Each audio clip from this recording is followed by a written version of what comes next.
রবিবার সকাল 10:30 নাগাদ কলকাতায় সংবাদ মাধ্যমের মুখোমুখি হয়ে বিস্ফোরক কংগ্রেস নেতা কৌস্তব বাগচি। তিনি বলেন, আমি কোনোদিন কোনো লড়াইয়ের ময়দান থেকে পিছু হটিনি, কিন্তু সাথে সাথে এটাও বলে দিই, দল যদি মনে করে যে দেওয়ালে একসাথে ঘাসফুল আর হাত চিহ্ন আঁকবে আমার কাছে, সেদিন আসার থেকে আমি গলায় দড়ি দিয়ে ঝুলে যেতে বেশি পছন্দ করব।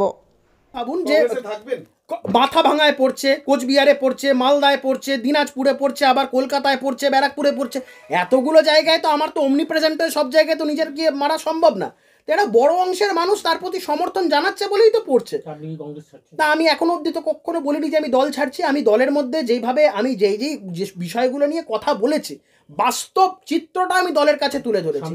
আমি উল্টে আপনাকে একটা কথা বলছি, আমি যে এত কিছু বলছি, দল যদি মনে করে আমি এমন কোনো কথা বলছি যেটা দলের প্রতি ডেট্রিমেন্টাল, দল কেন আমাকে সাসপেন্ড করছে না? আমি আপনাদের মাধ্যমে আজকে দলকে স্পষ্টভাবে বলছি যে দল যদি মনে করে যে আমি দলের ভাবমূর্তি নষ্ট করছি বা যা কিছু করছি, দল কেন আমাকে সাসপেন্ড করছে না?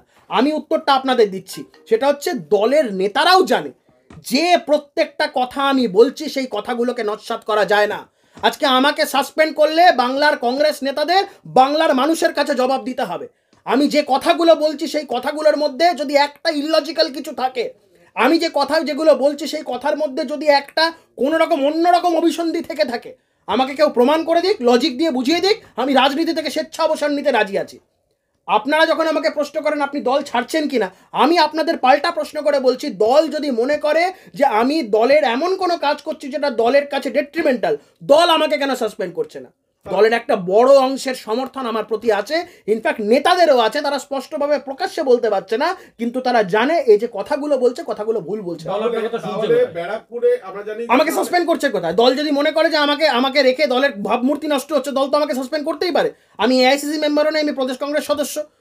আমাদের প্রদেশ কংগ্রেস সভাপতি একটা চিঠি, একটা সাসপেনশন লেটারে আমি সাসপেন্ড হয়ে যাব। অ্যাকর্ডিং টু কংগ্রেস কনস্টিটিউশন আমি তাই হয়ে যাব। তো সেটা তো অন্য কিছুর ব্যাপার না। সামনে লোকসভা নির্বাচন, ব্যারাকপুর কেন্দ্র থেকে ভোটে আপনার দলের হয়ে দাঁড়ানোর কোনো পরিকল্পনা আপনার আছে বা দলের কাছ থেকে টিকিট চাইবেন? দেখুন, আমি কোনোদিন আজ অব্দি পশ্চিমবঙ্গের কোনো কংগ্রেসের নেতা বলতে পারবে মনে করে দল আমাকে প্রার্থী করবে, আমি কোনোদিন কোনো লড়াইয়ের ময়দান থেকে পিছু হটিনি। কিন্তু এটা সাথে সাথে বলে দিই, দল যদি মনে করে এখন একসাথে দেওয়ালে ঘাস ফুল আর হাত চিহ্ন আঁকবে আমার কাছে, সেই দিন আসার থেকে আমি গলায় দড়ি দিয়ে ঝুলে যেতে বেশি পছন্দ করব। বলছি দাদা, কলকাতায় বিধান ভবনের সামনে পোস্টার পড়েছে এবং সেই পোস্টার ছিঁড়েও দিচ্ছে কংগ্রেস নেতা কর্মীরা, দেখা যাচ্ছে, কি বলবেন?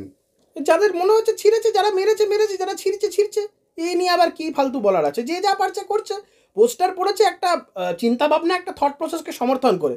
এখন সেটাকে তারা কংগ্রেসের লোকেদের বা আমাদের যারা নিজেদের ওখানকার যারা লোকজনরা আছে তাদেরই বা এত তাগিদ পড়ে গেল কেন ওটা ছেড়ে?